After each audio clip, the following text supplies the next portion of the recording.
Hi guys, welcome to channel Pharma Digital. Friends, आज हम pharmaceutical chemistry में non aqueous titration discuss करने जा रहे हैं।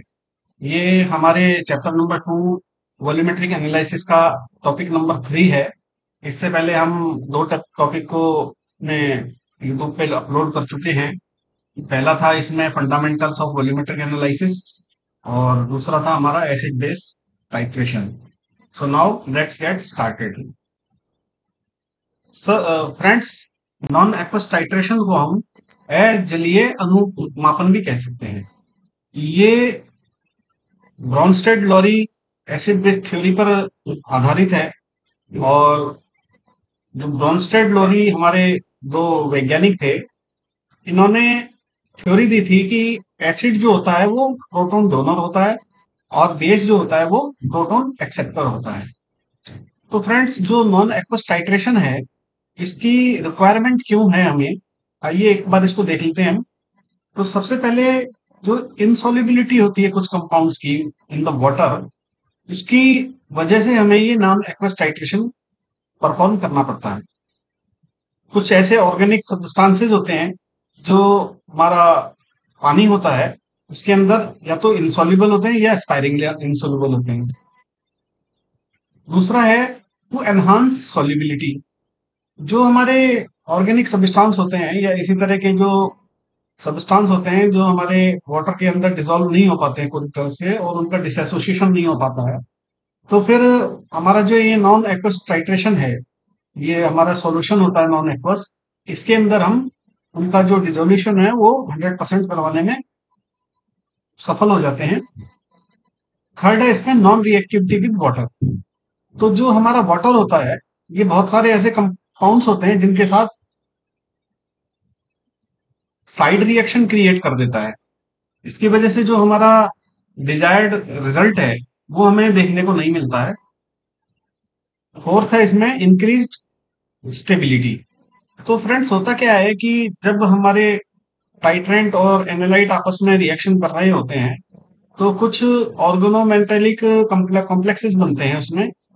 उसकी वजह से क्या होता है, उनकी स्टेबिलिटी बहुत लंबे टाइम तक नहीं रह पाती है।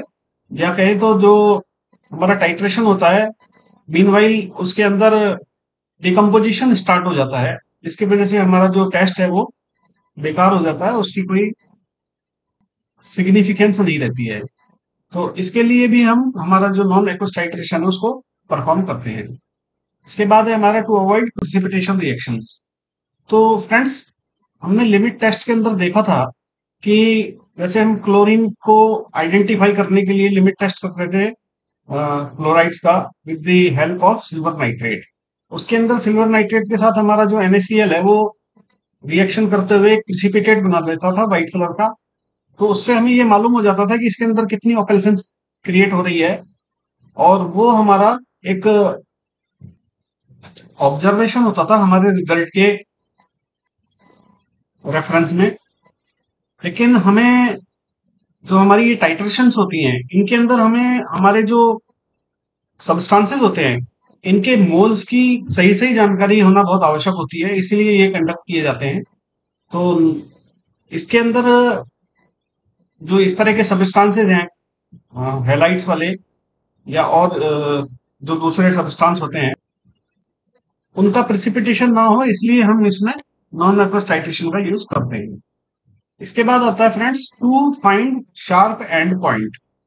तो फ्रेंड्स, क्या होता है कि जब हम कभी वीक बेस या वीक एसिड का यूज करते हैं हमारे टाइट्रेशन में, तो हमारा जो वाटर होता है वो हमारे टाइट्रेंट के साथ रिएक्शन करते हुए और अपने H+ आयन रिलीज करता है। तो इसकी वजह से जो है हमारा अननोन सब्सटेंस यानी कि सैंपल सब्सटेंस जो आयंस प्रोड्यूस करता है, इसके अलावा हमारे जो वाटर के अंदर से आयंस आते हैं हाइड्रोजन के H+ आयन, उसकी वजह से हमारे सैंपल में प्रेजेंट मोल्स का हमें पता नहीं लगता कि हमारे जो इंटरेस्ट सॉल्यूशन है उसके अंदर कितने मोल्स हैं। तो उसको इसका इफेक्ट ये पड़ता है, जो हमारा इंडिकेटर है वो कभी कलर को चेंज कर देता है, कभी डिसअपियर हो जाता है उसका कलर, कभी उसका कलर डार्क हो जाता है और कभी वो लाइट रह जाता है।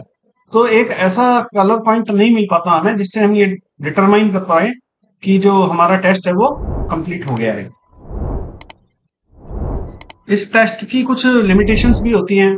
तो इसमें सबसे पहले आता है कि जैसे हमारे एक्वस टाइट्रेशन के अंदर सारे सबस्टांस अपना डिसोसिएशन शो नहीं करते हैं, इसी तरह से हमारे जो नॉन एक्वस सब्सटेंसेज हैं वो काफी सारे इनऑर्गेनिक कंपाउंड्स को अपने यहाँ डिसोसिएट नहीं कर पाते हैं। दूसरा है ये सेफ्टी कंसर्न्स।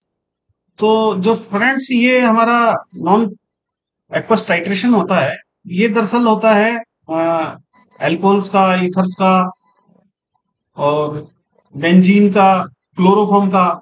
इनमें बहुत सारे जो ये सबस्टांसेस होते हैं, ये जो सॉल्वेंट्स होते हैं, ये फ्लेमेबल होते हैं, टॉक्सिक होते हैं और वोलेटाइल होते हैं नेचर में। और इसकी वजह से क्या होता है कि हमारा जो रिजल्ट है वो हमें एक्यूरेटली हमें मिलना मुश्किल हो जाता है। दूसरी बात ये है कि फ्लेमेबल होने से और टॉक्सिक होने की वजह से ये हमारे सेफ्टी कंसर्न से भी थोड़ा हैजार्डियस है। इसके बाद है इसमें लिमिटेड पीएच रेंज। तो फ्रेंड्स जो हमारे नॉन एक्वस सॉल्वेंट्स होते हैं, इनकी पीएच या तो बहुत ही कम होती है, जिसकी वजह से क्या है कि ये जो हमारे कुछ सब्सटेंस पीएच डिपेंडेंट होते हैं वो अपना फिर रिजल्ट दे नहीं पाते हैं हमें जो हमें चाहिए होता है। इसके बाद है डिफिकल्टी इन इंडिकेटर सिलेक्शन। तो फ्रेंड्स जो हमारा एक्वस टाइट्रेशन होता है उसमें हमारे पास वाइड रेंज होती है इंडिकेटर्स की, लेकिन हमारा जो नॉन एक्वस सॉल्वेंट होता है इसके लिए बहुत नैरो हमारे पास टैली होती है इनकी। और जो हमारे इंडिकेटर्स हैं वो भी हमारे नॉन एक्वस सॉल्वेंट के अंदर ही तैयार होने चाहिए। इसके अलावा जो हमारा नॉन एक्वस टाइट्रेशन है, इसमें कुछ ऐसे सब्सटेंस है जिनके लिए हमें स्पेशल स्टेप्स की जरूरत होती है। तो इसकी वजह से भी ये थोड़ा टाइम कंज्यूमिंग होता है, ये एक इसकी लिमिटेशंस में आता है, ये इसकी डिसएडवांटेज भी कही जा सकती है। अब फ्रेंड्स इसका जो अगला टॉपिक है इसके अंदर वो है एसिडीमेट्री और एल्कालीमेट्री। तो फ्रेंड्स ये कोई ज्यादा मुश्किल नहीं है, इसमें खाली समझने वाली बात ये होती है कि जो हमारा ये एसिडीमेट्री होता है इसके अंदर हम एसिड का डिटर्मिनेशन करते हैं किसी अननोन सैंपल के अंदर।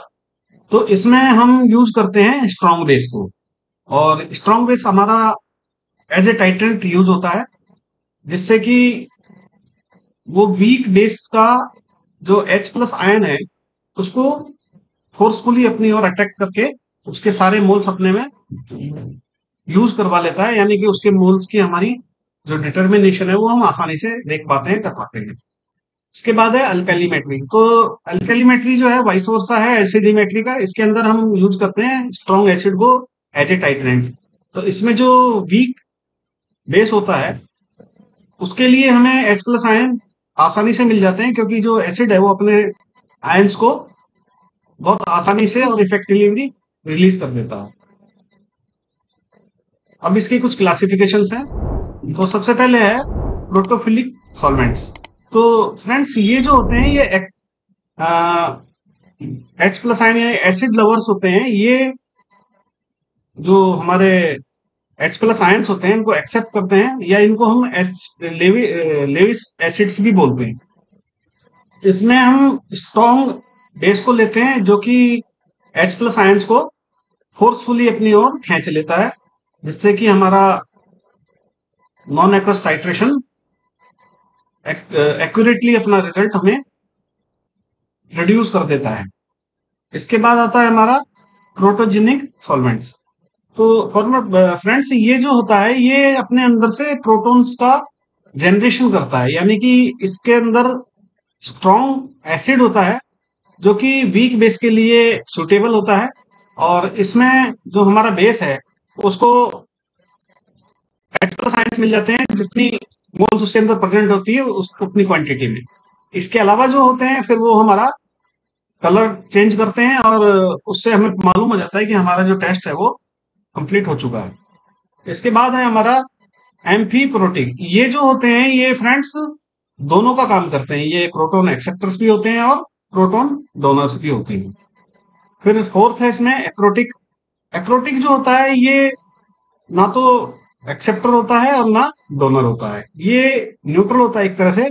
और इसका काम मेनली होता है जो एनहाइड्रस कंडीशन है उसको क्रिएट करना, या कहें तो ये एक तरह से कैटलिस्ट होता है, जो रेट ऑफ रिएक्शन है उसको ये इंक्रीज कर देता है। अब फ्रेंड्स इसमें एक आता है लेवलिंग इफेक्ट। तो ये कुछ ज्यादा खास नहीं है, इसको एक बार आप समझ लेंगे तो आसानी से याद हो जाएगा। जो सॉल्वेंट एसिड बेस की प्रॉपर्टी पर इफेक्ट डालता है उसको हम लेवलिंग इफेक्ट कहते हैं। और इसका सीधा मकसद इसके कंपाउंड्स की डिसोसिएशन से होता है, या इसको बढ़ाने से होता है। जैसे पानी है, पानी जो होता है वो स्ट्रॉन्ग और स्ट्रॉन्ग एसिड और बेस को पूरी तरह से डिसोसिएट करा देता है। इसलिए पानी स्ट्रॉन्ग एसिड बेस पर अपना लेवलिंग इफेक्ट डालता है। वो उनको उस लेवल तक उनका जो है डिसोसिएशन करा देता है जिस लेवल तक टाइट्रेंट का मोल बेस के मोल के बराबर आयन होते हैं।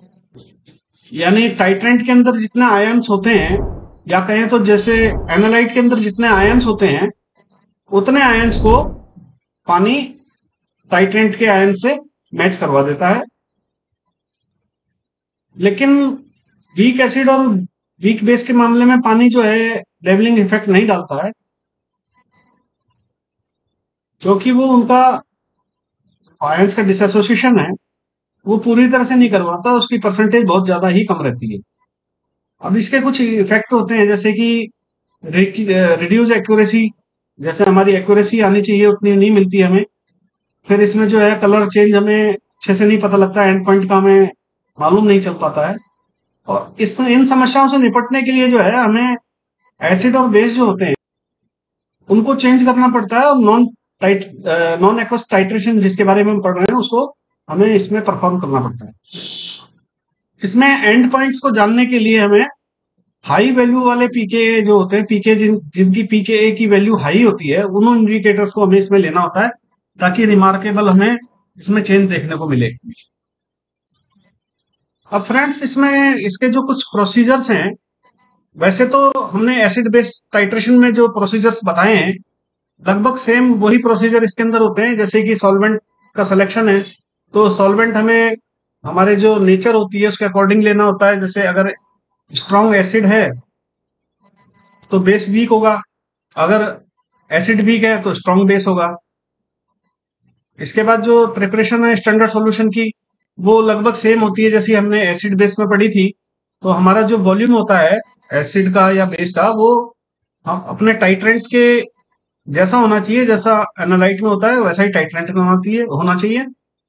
इसके बाद इंडिकेटर का सिलेक्शन है, वो इसमें हमने आपको बताया था कि इसके अंदर जो है नॉन एक्वस इंडिकेटर्स होने चाहिए, उनका सॉल्वेंट जो है नॉन एक्वस होना चाहिए।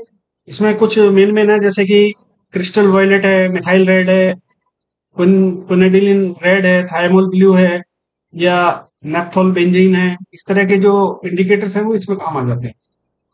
और इसमें सबसे महत्वपूर्ण बात एक ये आती है, कैलिब्रेशन जो हमारे अपार्टस होते हैं उनकी बहुत जरूरी होती है, क्योंकि जो अपार्टस हमें बाजार से मिलते हैं वो कैलिब्रेटेड नहीं होते हैं।